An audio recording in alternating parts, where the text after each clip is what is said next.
Welcome to The Art Box, your podcast dedicated to exploring the vibrant art scene in Nevada and beyond. Join us as we embark on a journey through galleries, theaters, studios, public lands, and streetscapes, meeting the artists, curators, archaeologists, nature lovers, and cultural influencers who shape our creative community and our world. Whether you're looking for your next cultural adventure, seeking inspiration for your own artistic pursuits, or simply curious about the world of art, tune into The Art Box. Together, let's open up a world of creativity and imagination. Let's dive in. Dreams, what if the night is about you and me? So lift your head up. Juan, you want to tell us a little bit about yourself? I was born in Tijuana, Mexico. In third grade, I moved to the United States. My dad was already, he was born in Texas, so it was, me and my mom and my siblings moved to the United States, to San Diego, and I was there until about 9th, 10th grade. I learned how to speak English watching Saturday morning cartoons, so like cartoons has always been something that I was just really obsessed with in just American culture. So when I came to the United States, I was already speaking fluent English, and I wanted to be a cartoonist. I wanted to work for Disney. Just growing up watching those cartoons every day. Wow! So you knew early what you wanted to do. Oh yeah, it was from the very, very beginning. I mean, I think it was just because being so close to the border of the United States, actually seeing it from like my window, the reality of that was just what I was seeing on television. To me, was like these cartoons that just so from the very, very beginning, it was just, as long as I can remember, it was just drawing and drawing and drawing. And just like it was never even a thought of anything else. It was like, you're going to be an artist. You're going to be a cartoonist. My mom actually has this cute little paper from like 4th grade, and it has this whole thing of like, what are you going to be when you grow up? And there was a page in the very back where I drew myself sitting on an animator's table. And I only knew what that looked like because of the Disney specials that showed animation. And it was I saw there was a circle on the table. I'm like, that's where artists draw. So it's funny that my mom still has that. Oh, that's fabulous, isn't it? It's amazing, just because, and there were so many times in my life, even to this day, like there's times where I would just ask myself, or I have conversations with friends, that I didn't understand how a lot of people don't have like that in their head already of what they want to be. And, it's like when they grow up. And a lot of people are searching throughout their life for that. But it was just, for me, because it landed right there perfectly, I never even questioned it. Yeah, that's funny because you ask most people what they want to be. Because my question, and you're already helping me with this, because I was going to ask you about what was 6-year-old Juan doing, but you've already telling me. But, I ask people that, they're like, oh, I was going to be a fireman. So, but it's a number of artists who knew when they were young that they were going to be artists, and I think that's just fabulous. Yeah, I mean, I knew that it was a little kid. I started, like, I wanted to be a cartoonist, and I want to work for Disney. As I actually went to school for animation and got my degree in animation and doing all stuff, my mentality started shifting but not changing, and it became from I want to be a cartoonist to I want to do something that has to do with art, where I'm creating art every day. Because I learned when I got to college that there's so many different aspects of like creativity and just creating art that you could do anything. And I learned, like what I did learn in animation school was I didn't like animating. I loved it. I loved the history of it. I loved everything about it. But I didn't like the technical aspect of it. I wanted to be a character designer and create the characters that were on the show, not just animate them. So it changed in the sense where it was like, oh, okay, yeah, you were supposed to be one thing. But I'm like, no, it's like it expanded to like I could be anything as long as it has to do with art. That's all I knew I wanted. And it's good. We can, as we learn, we can remake ourselves. Definitely. It's just the beauty of it. It's remaking yourself and learning that you don't have to be a certain thing or that you're limited by certain things. And with me, when I learned that, I really looked around the world. I'm like, everything is a design. Everything was created that we use, that we live with by an artist in one way or another. So I always felt that as long as I had a creative process, like in a goal, I was like, I just wanted to do that. So my goal from then on, from elementary school, was like get to art school, become an animator. And eventually I did. I went to art school after high school and here in Vegas and got my degree in animation. Did you go to UNLV? No, I actually went to Collins College. It's in Tempe, Arizona. Oh, okay. Yeah, they were like, I think they were in partnership with DreamWorks Animation. A lot of studios kind of like become friends with schools. So it was when I went out there, we were down the street from ASU, which is crazy because I was going to this art school, which is very, very quiet. And I'm down the street from like one of the country's biggest parties. I had no idea. Yeah, I've read that before.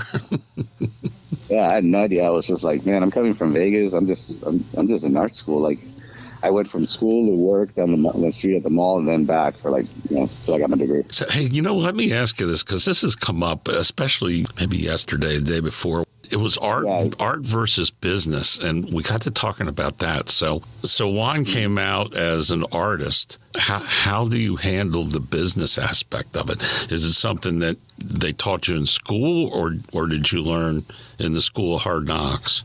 Honestly, it was pretty much the School of Hard Knocks. What art school taught me was how to apply and get a job. Like how to enter that kind of world. Like within itself. What I took from art school, the biggest thing was the relationships, the networking, the collaboration with other artists, but it never taught me the business aspect of it. With me, when I decided, it was almost 20 years now that I decided that I wanted to do this full time. I was working on the strip for a casino at a tattoo shop that was owned by the casino, and it was super busy. And it was a great job, but it wasn't what I wanted to do. And eventually, I'm going to take the leap. And it was a hard thing to do because at the time, it was my first marriage, and we had a daughter together. And to take the leap as a full-time artist with a mortgage, with all this other stuff, it was very scary. Eventually, when I took the leap and I really started focusing on it, there was a lot of setbacks, a lot of things that I had to learn as an artist. I got screwed over by corporate companies, by so many people that I thought were good and were out there to be there for me. And after all these things that I kept getting screwed over by, I started realizing that I needed to learn the business and see myself as a business and take myself professionally as a business in order for others to see me that way. So then it became a clear split of here's Juan, the business person, here's Juan, the artist. It has gotten harder throughout the time to keep those things separate, especially, since this is what I do every day. I'm married again, and I have my 2 daughters and all that stuff. So I try to learn as much as I could because of everything that I've gone through in the past, and then not limiting myself and doing as much as I can to learn the business online, to learn how to run a successful business, not just an art business, and then learning how to brand myself. And once it started becoming a flow of, okay, I have a schedule set that I'm very strict on, where I mark down from the moment I wake up to the moment I go to sleep my plans, and that includes breaks, that includes rest, but there's part of the day that's focused into the business, part of the day that's focused into the art, part of the day, throughout the day is focused to my family and then to my healthcare, my self-care, stuff like that. But it's something that goes hand in hand, and unless you have somebody that can handle that business for you, that you can trust, and that they're people that take care of you, then you have to really learn it yourself. And even then, you should learn the business within yourself, just because it's something that you're always going to be dealing with. And I was told many times that artists are slackers, artists are lazy, and it's just a waste of time. I think that was the spark for me to become even better and to learn my craft, not only on the artistic side but on the business end too, in order for me to succeed in it. Because this is a hard business to get in. Oh, yeah, that's why there's not many of you who are full-time artists. You have to love it. You have to love the bad days. You have to love the bad days, because in those days, that's when it's harder to keep going. And that's the moment you have to remind yourself that as a purpose, as a goal, as a dream, whatever you want to do, like, how bad do you want it? I've quit internally. Like, I've broken up with art many, many times, and it's broken my heart many, many times. But I always come back. And I always come back to the work, and I always come back to the art, because I realize that it's part of me and I can't ever get rid of it. So if it's something that's always going to be a part of me, then fine. Then I should just have to remind myself, and this is what I do with all my work. I try to remind myself of that inner child in me that just loved painting and creating and drawing. And that gives me the spark to just keep making the art. As I keep doing that, the business opportunities will come. You know, the chances for work will come. But for me, art and business is, even though it's two different things, they can work cohesively together for one to be able to support the other. Yes, and of course, you still have the whole left brain, right brain. And when I came to that conclusion, I'm like, yeah, it's the duality of things, but everything in life, you know, with the perfect duality and the perfect balance would work together. It's just finding out the best way to do it. And I realized when I was trying to be the best business person to get this brand going and all this stuff going, and I was just like focused on that, then my art will suffer. Or if I'm just focused on the art, I'm not really focused on it because I'm worried about the money, and then everything suffers. I realized I had to set time for myself throughout the day where I would be completely physically, mentally, and emotionally devoted to the things that I'm working on, but allow myself, you know, it's like that time to do that, and then that time to be the other guy, be the artist. Because if I'm trying to do, at least for myself, trying to do both things at once, it just doesn't mix. So like if one day I focus on business, the next day I'll focus on like creativity or like doing art or just working on that stuff. And I don't know if it's something that a lot of, many people can do, but that's the way I realized it works for me, and I had to train myself. And it's still a struggle. It's like working out, so I still do it every single day. But yeah, like that's how I find it easier for me to work. But it's definitely something that I always tell, especially young artists, to not allow yourself to just get lost in all of this and learn the business, and learn your craft and learn the history of it. And maybe it's because I just love learning and I love studying, and I'm just like a sucker for like reading and documentaries and stuff like that. But I love learning everything that I'm involved with, and I get really obsessed over it. Yeah, I think maybe you should teach a master's level class at UNLV. It's the last few years. The last 5 years have been in hell for me. Honestly, it's been up and down. It's been more because I've lost family members. My dad, my sister, and it's been really hard. So it's been on this new part of this journey of focusing on just my purpose, and everything else kind of, I believe, will click into place if I just keep moving forward, being honest. And I know for a fact in my heart, I found my purpose. Whether people say it's right or wrong, I feel it in every ounce of my body that my purpose is to help people through my art, through my books, through the toys, the apparel, the things that I do, to spread that message of like mental health and positive mental health and self-love and kindness. And because I have found that purpose, everything else just makes it easier. Like work doesn't feel like work. Everything that I do, every meeting that I do, the late hours, it feels like I'm serving my purpose for the right reason, because I know at the end of the day, I'm not doing it to become rich. I'm doing it because I'm just tired of seeing how the world can become such a dark place that I just want to bring a little bit more light into it. And as hippie-ish and as weird as that sounds, I realized the last year that I've been really focused on that, after all the negative things, I've been happier than ever. And things have been happening that I never thought would, or meetings I've met people that I never thought would. And it's such a beautiful thing, because I took that burden off of the business end, even though I'm still, it's something that's there constantly. But I realized that as I, for myself, fulfill my purpose, which is to try to help, things tend to work out for me, little by little. I'm sorry for your loss, and I'm sure you know by now that your loved ones continue on in your heart.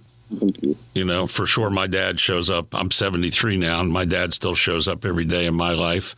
I get a little tear and then a smile that, he's still there. Yeah. That's great. Me and my dad didn't have the greatest relationship growing up, neither with my mom. It was very traumatic, actually. My last year, he felt a bump, and by August, he was gone. Oh. And it was so crazy. But even a year before that, they really started seeing, like, him and my mom started seeing what I actually did, because they never actually knew what I did for a living. I was the youngest of the family, and my brother's a chef, and my sister's going to work for a radio station, as a teacher, stuff like that. I was the artist.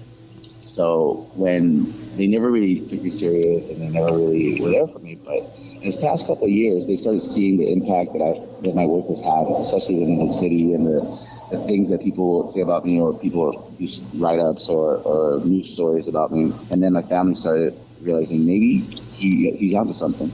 And the relationship with my dad and myself grew. And the past year that he was here, we had an amazing relationship, and we had great conversations. And when he passed, I felt it, like you said, he's there with you every day. I was like, I feel him there, cheering me on.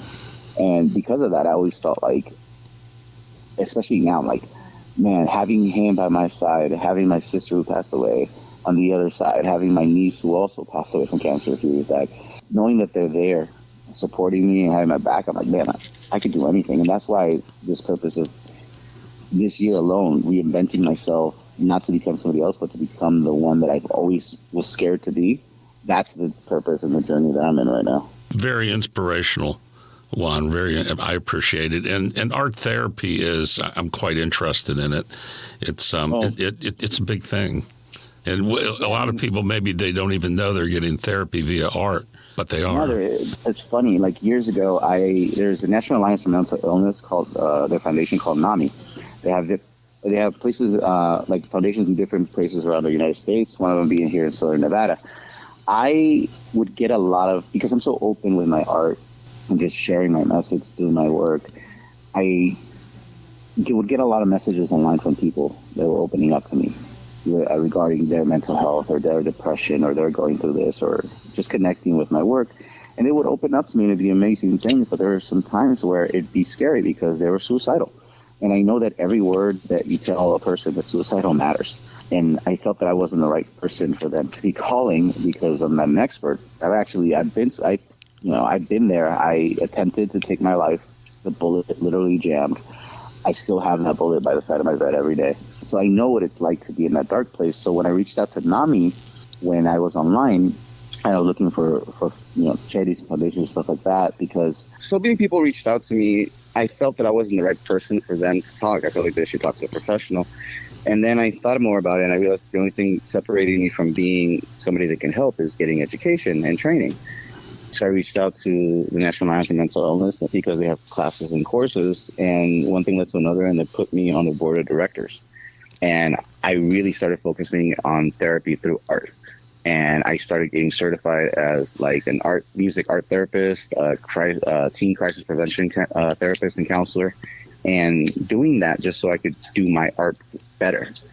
And then I'm on the process right now of, getting my master's in order to I could go into early childhood development, just so I can continue illustrating and creating these books and these paintings to help people.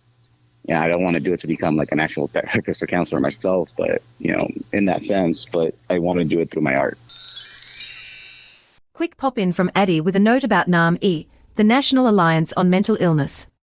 NAMI is the largest grassroots mental health organization in the U.S., offering free support groups, education programs, and a helpline for anyone looking for information or guidance.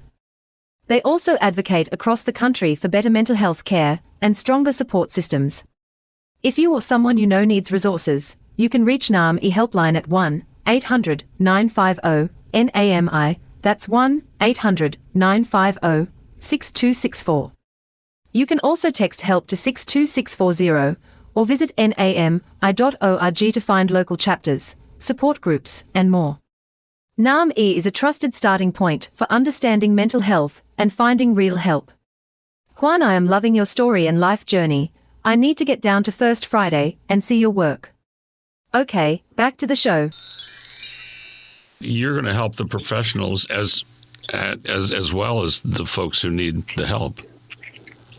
Yeah, I do so many Comic-Cons and trade shows, and the best part of it is when I get to speak to teachers, to counselors, to therapists. There's a book that I wrote, and it's like one of the books that's like, if I was a music artist, this would be like my number one single, the one that I show the world, and it's called It's Okay to Not Be Okay.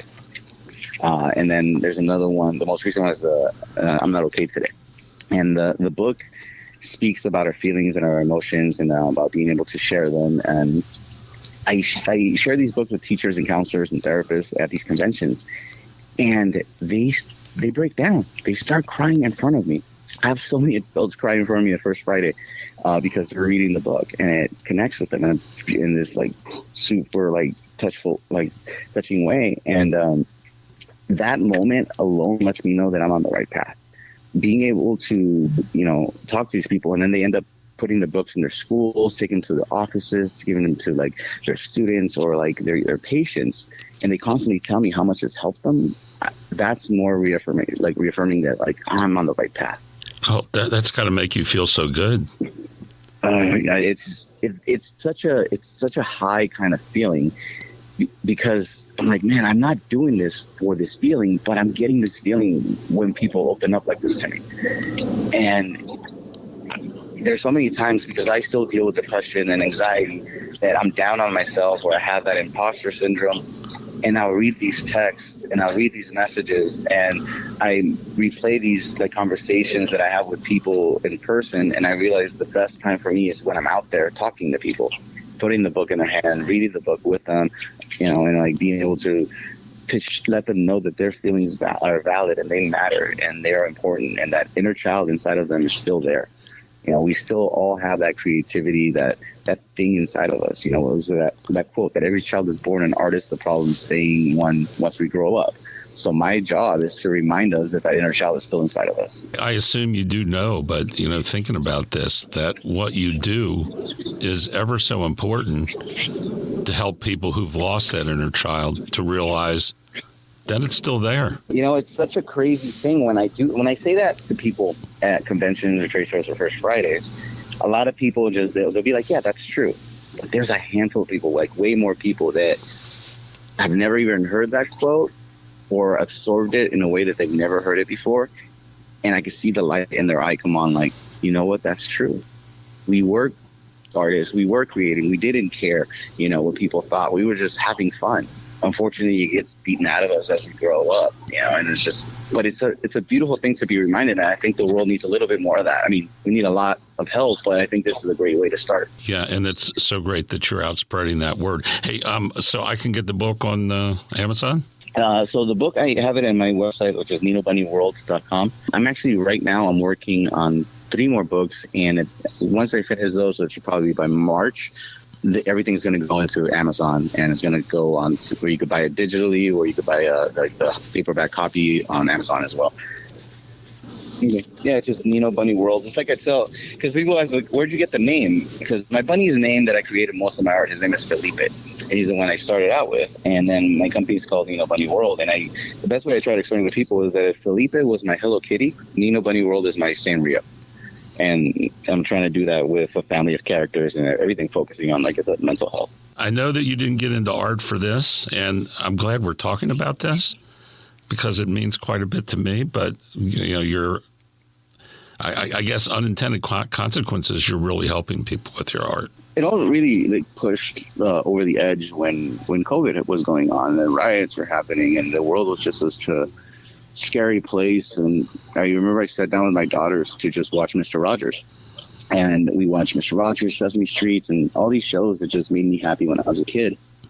And as I was watching the show and I'm looking at Mr. Rogers, I'm like, man, it's like the basic foundations what was taught to us to be a decent human being were given to us in these shows: kindness, empathy, respect, love.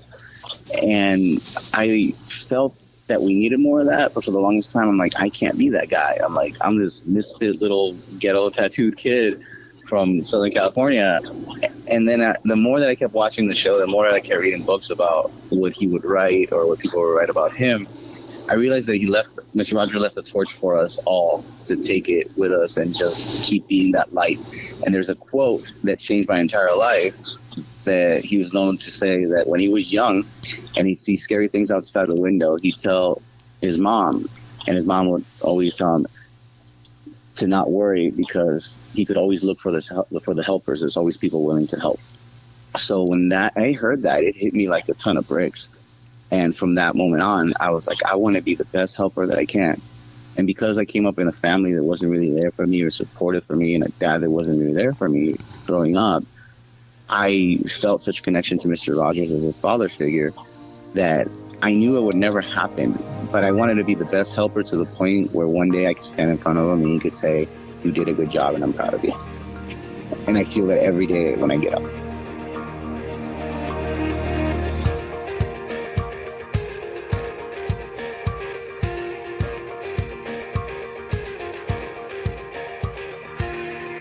let's talk about your art. You want to talk about Felipe the Bunny? Okay. I was always, like I said, I wanted to be an animator. I wanted to go to Disney and be a cartoonist. And then when I came back from art school, I just started working at like the Hard Rock Casino and just retail jobs. So I met my first wife, and then we got married. And then I was like, you know what? I want to get my degree in graphic design. I don't know why I thought of that, but I ended up going to the Art Institute here in Las Vegas, the one that was open over there by 215, and got my degree in graphic design.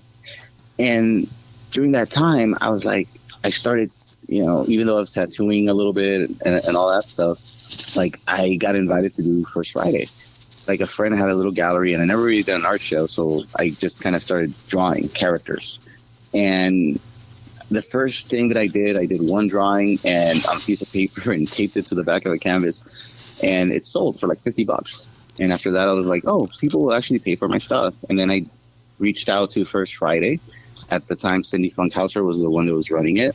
She saw my stuff, and she was like, look, I'm going to give you a booth at First Friday, but first you have to show it in my gallery in my store. And I'm like, I'd love to.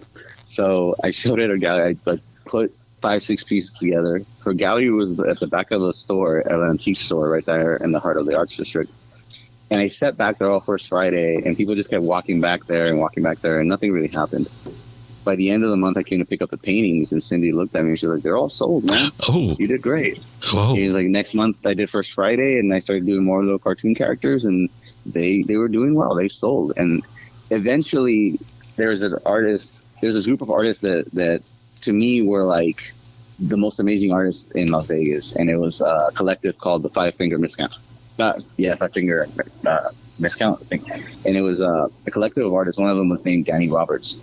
He does amazing work, and I invited him to one of my shows, and he comes over and he's like, hey, I really like your stuff. It's like, it's really good, it's really clean, but you don't really tell anything with your art.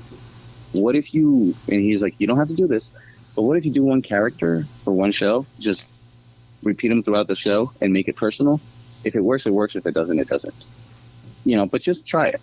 So my next show, I ended up creating Felipe the Bunny. And because I love growing up watching like Bugs Bunny and like Saturday morning cartoons, so I drew Bugs Bunny a million times. So I came up with the idea of a little kid in a onesie outfit of a bunny with a mask that just has 2 holes for eyes. And I was like, I'm gonna make it personal. And I did this entire show called A Collection of Self-Portraits That Look Nothing Like Me. And I was like, nobody's gonna get it, nobody's gonna like it. And I did the show, and I just went, whatever I was feeling and dealing with, being newly married, the stress of trying to be an artist, all this stuff, I put it on these canvases. By the end of the night, the entire show was sold out. And then mostly by one gallery owner named Brett Wesley that came in from his gallery because he saw there was all these crazy things going on. And he decided he wanted to sign me to be in his gallery, this beautiful brand new gallery that had just opened at the time. And that was like the beginning of Felipe the Bunny character and like my art as like an actual career. Wow. Well, you had to be on cloud 9. And that was just the beginning. What ended up happening after that is that I was going through this magazine called Juxtapose Magazine, which is this huge art magazine. And when I was working at a tattoo shop, and my name was in the magazine because I was doing a small show in San Francisco, and this other tattoo artist was like, dude, check out this gallery that's here in the magazine. It's called La Luz de Jesus, the Wacko Store in Hollywood. And they were saying that is the mecca for lowbrow art. Hey everyone, Addie here with a quick dive into something fun and a little rebellious, lowbrow art. Lowbrow, sometimes called pop surrealism, started bubbling up in Los Angeles in the late 70s and early 80s. It wasn't born in fancy galleries or art schools, it came from underground scenes, hot rod culture, punk shows, tattoo shops, comic books, and all the wonderfully weird corners of pop culture. Imagine bold cartoon lines, wild surreal worlds, monsters, pin-up girls, sci-fi oddities, and humor that winks at you from the canvas. Lowbrow artists weren't trying to impress museums, they were telling stories, remixing culture, and having a blast doing it. Artists like Robert Williams and Ed Big Daddy Roth helped kick it off, and later Juxtapose magazine gave the movement a megaphone. Today, lowbrow art is all about accessibility, imagination, and that joyful what-if energy. So if you've ever looked at a painting and thought, this feels like a comic book crashed into a dream, you've probably met lowbrow art. Juan, I am totally loving your discussion with Steve, and my eyes are enjoying your art online. Addy, over and out.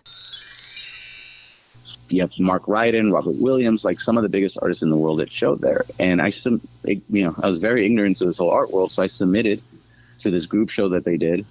I didn't know they only selected 1 or 2 pieces because they have thousands of people submitting worldwide. They took 6 of my pieces and they put them in the show.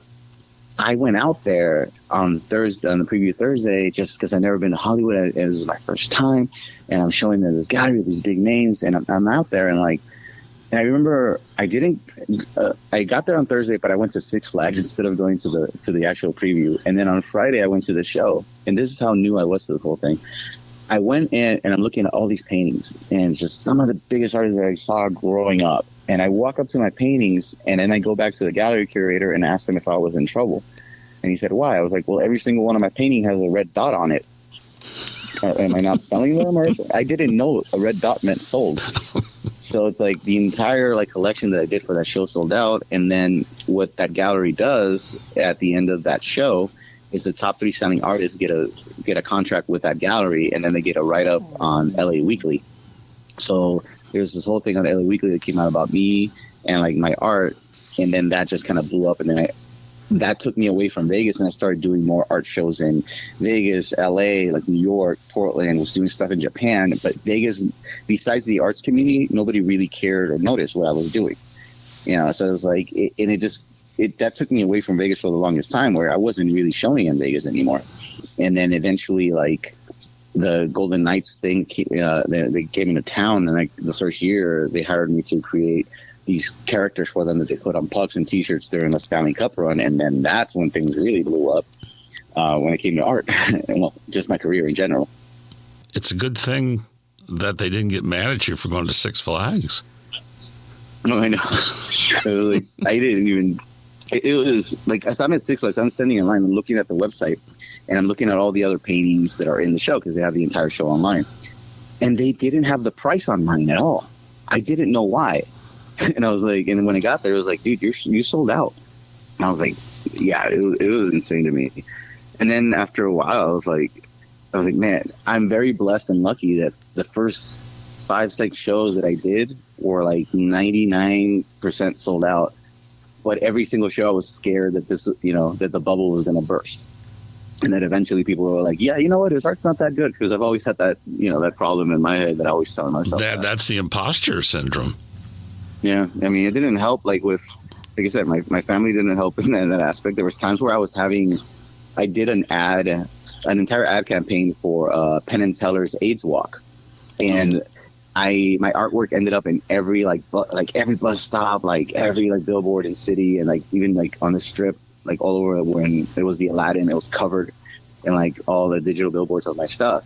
And I was so happy and excited because my daughter was seeing my stuff everywhere, and she's like, Daddy. And then when I went to go tell my parents, they looked at me and they're like, is that your stuff on the buses? And I'm like, yeah. They're like, wow, how much did you have to pay to make them put your stuff up there? I'm like, I did it. They paid me. And they're like, why? So it was always that kind of thing until 3 years ago. Have any of the owners or viewers of Felipe told you about what Felipe meant to them personally? Felipe, to me, started out as... I didn't know the bunny was Felipe. I created this bunny character, and I just put everything through me, into him. And then people were asking what the name of the bunny was. And I held a contest, and, a lot of people were giving me names, but I realized that I wanted to name it after my little brother that passed away at birth.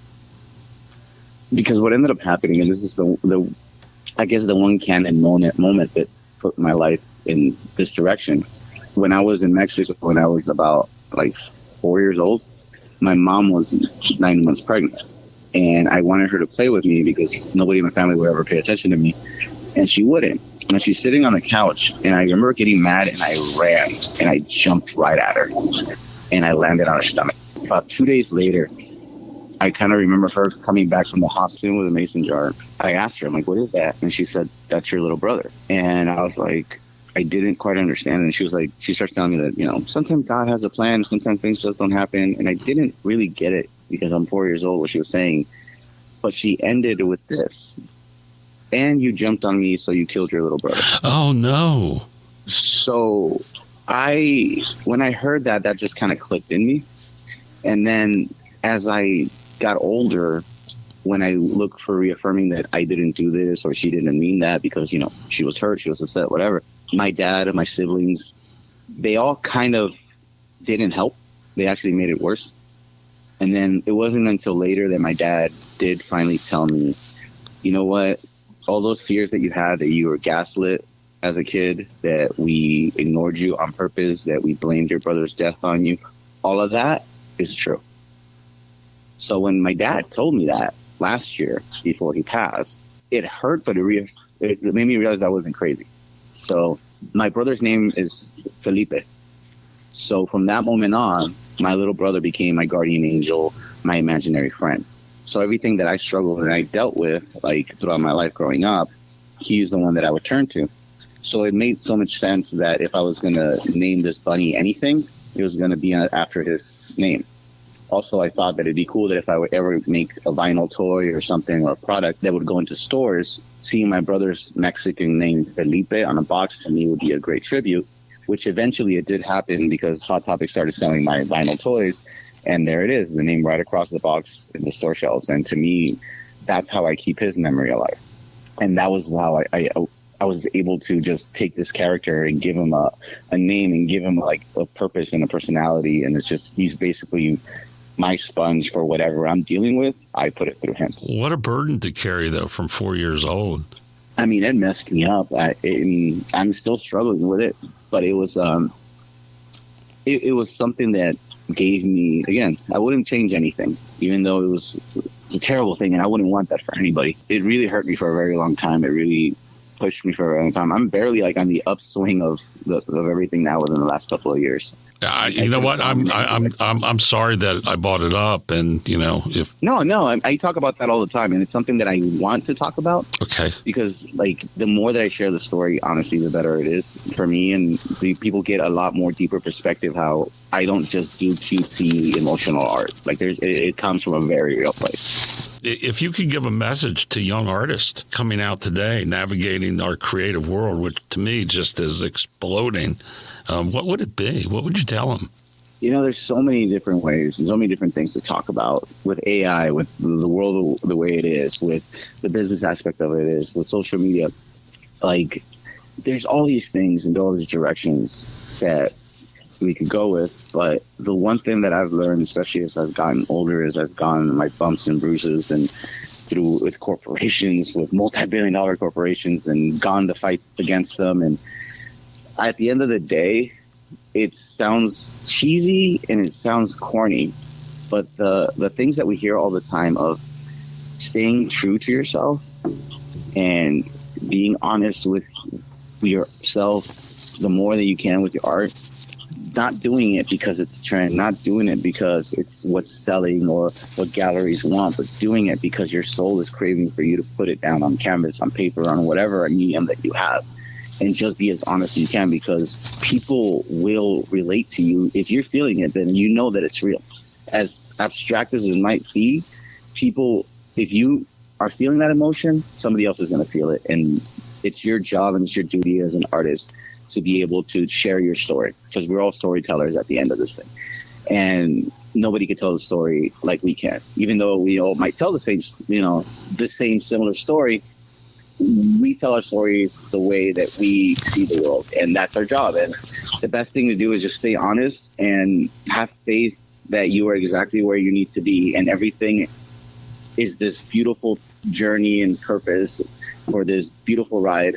Like I said, it sounds gimmicky, it sounds cheesy because we hear it all the time, but the end is not the result. It's what we go through every single day, and the love, the pain, the hurt. So the best advice I could give to younger artists is, do what you love because you love doing it. The money will come, the success will be there, but that's not what we need to focus on. It's creating our art the best way that we can to share with the world. That's the best thing that any artist could do. I think that's sage advice. You could go back in time in the art world, but don't limit yourself to the art world. Where would you go and why? I've thought about this many times.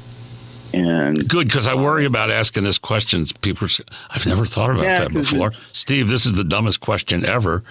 What's wrong with you? It's a great question because, I mean, a lot of people would want to go back and change things. A lot of people are going to go back and experience things. I want to be able to go back almost like in the sense where adult me could go to one of those many, many nights where I was sitting alone, trying, feeling like there's no point of me being here anymore. And going back to that little kid and tell him that it's going to be okay and to just keep drawing. Because that's what saved my life, just drawing. You know, it's like, but I wish that as a kid, somebody would at least put their hand on my shoulder and say, it's going to be okay one day. Whether it wasn't or was, it was like, it at least gives me hope. But unfortunately, I didn't have that. So now I'm trying to do that for every kid and inner child in all of us, that it's going to be okay. Yes, you are. You're the hand that's going on their shoulder, a lot of people's shoulders. And that's because I imagined that many times of just a hand on my shoulder as a kid. Like, hey, man, like, I know it's hard. It'll be okay. And I think that that's something that we don't give ourselves enough grace to do. So that's why I'm like, if I could get this out there and get the books out there and the art out there just as a reminder of that, to me, I'm like, then maybe Mr. Rogers would be proud. That's good. I love that. But what is your favorite music? Do you listen to music while you're creating? Oh, I have such a weird collective style of music. Like when I'm writing the books or just in the zone, like painting, I like Mozart. Like, honestly, I love classical music. And I mean, I love all types of music, but it's like when I need to be in that creative flow, like because there's no lyrics and it's just pure emotion, like classical, it's some of my favorite. For the most part, like I like hearing music when I paint live or when I'm painting bigger things, just so I can vibe and enjoy it. But 80% of the time I'm listening to audiobooks. Okay. I love audiobooks. I love self-help books, like any spiritual books, any business books, all that stuff. I'm just constantly like absorbing it while I'm painting. It's just like I have to have something in the background. Just I found out a couple of years ago that I'm on the spectrum, which made a lot more sense. And like silence, I love silence if I'm like in nature or if I'm meditating. But if I'm working, I for some reason I don't know. I have to have some noise. We choose to what we pay attention to, I guess. Yeah, because we're being bombarded with things all the time. Our eyes are seeing. That was the other thing. That I love creating visually simplistic art. I call it, say it simple, mean it deep, because visually it's simplistic, but there's always a deeper message behind it. But I've always said it. It was like that. I try to simplify my art. I want to simplify so much when people go to gallery shows and see it. It's almost like a slow-mo button from this crazy world that's going up a million miles an hour.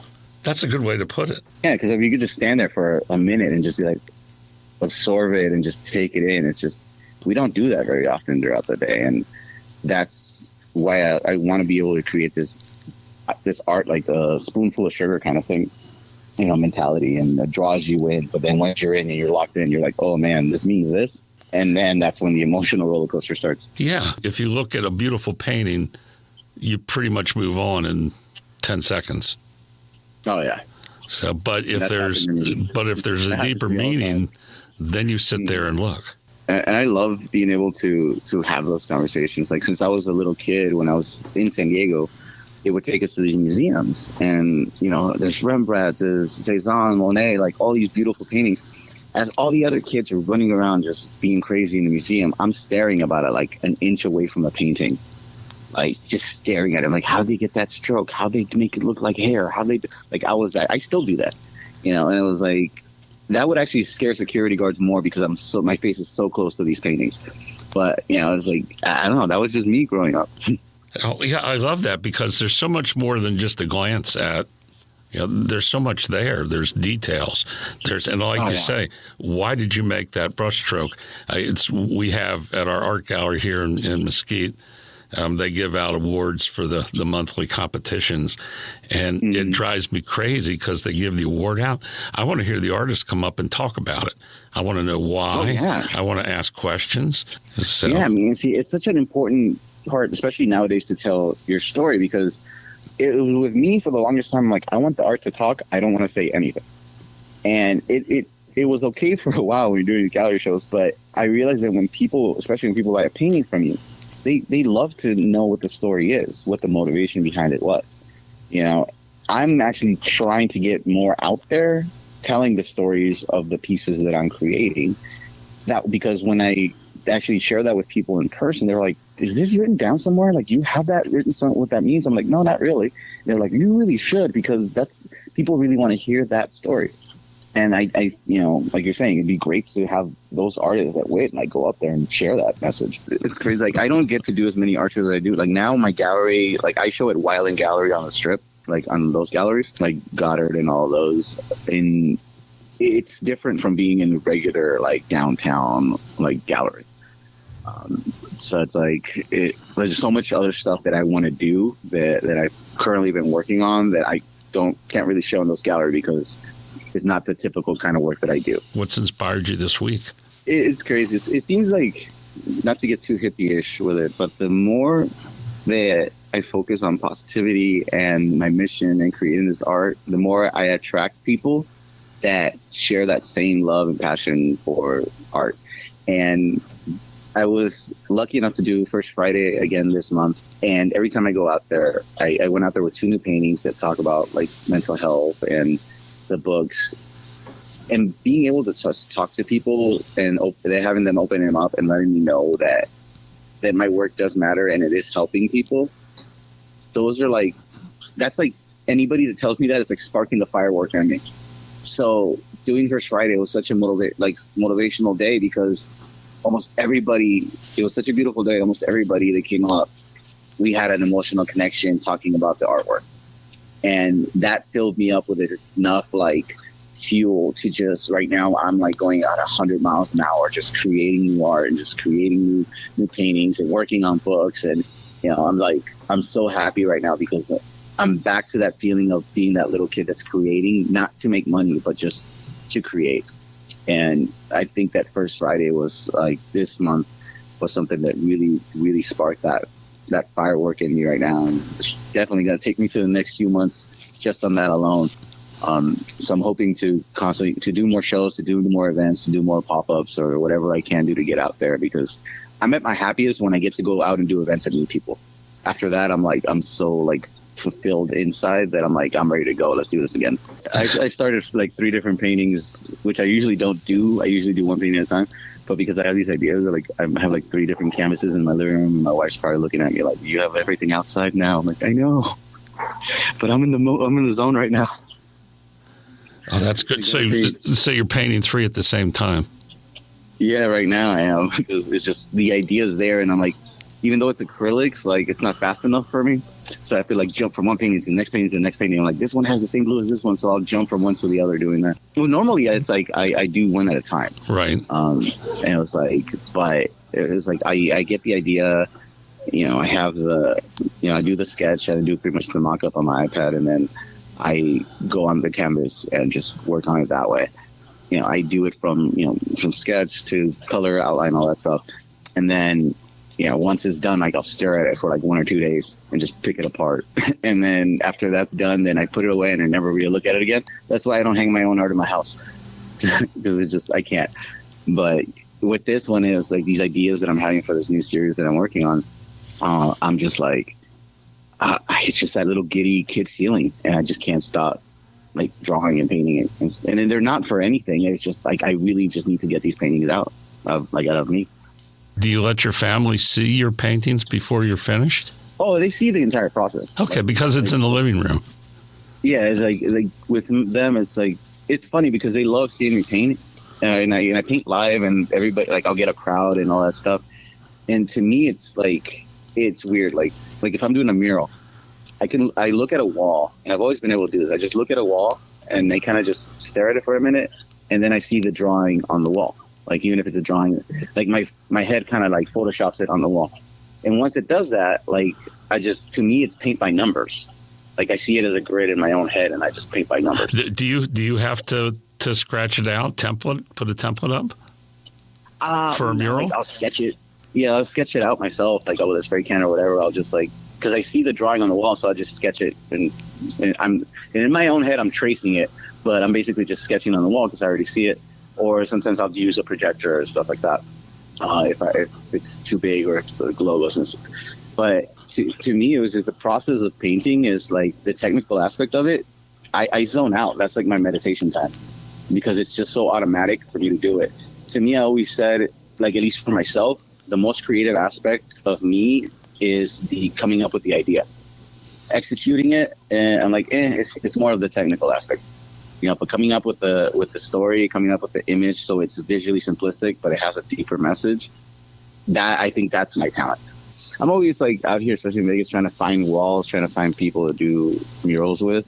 So I'm hopefully get to do more. I have a wall in my backyard I basically play around with all the time, and I just keep buffing it over and over again.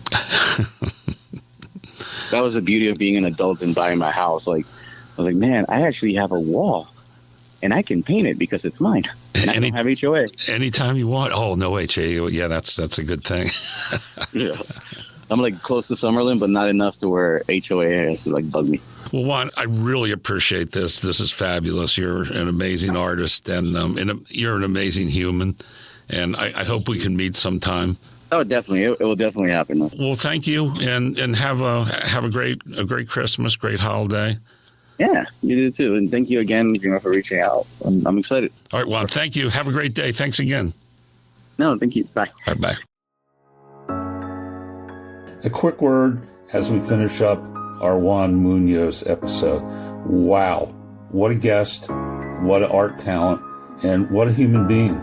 He's there for everyone, certainly not just himself. That was episode 382, and that will be our last episode this year, so our crew can take off the rest of the year and do all their other volunteer stuff and be with family. From myself, Susie, MJ, Sandy, Linda, Addison, Pericles, and the Kip Pristine Project, happy holidays, Merry Christmas.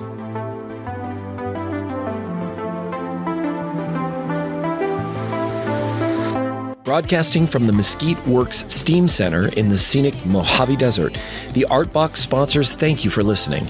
You can find us on Spotify, Samsung, iHeartRadio, Podchaser, and Amazon Music. Please subscribe so you don't miss an episode. We are on Facebook and Instagram as The Art Box. We welcome all comments. You can email us at artboxvv@gmail.com. The views and opinions expressed on this podcast are those of its hosts and guests and do not necessarily reflect those of our sponsors.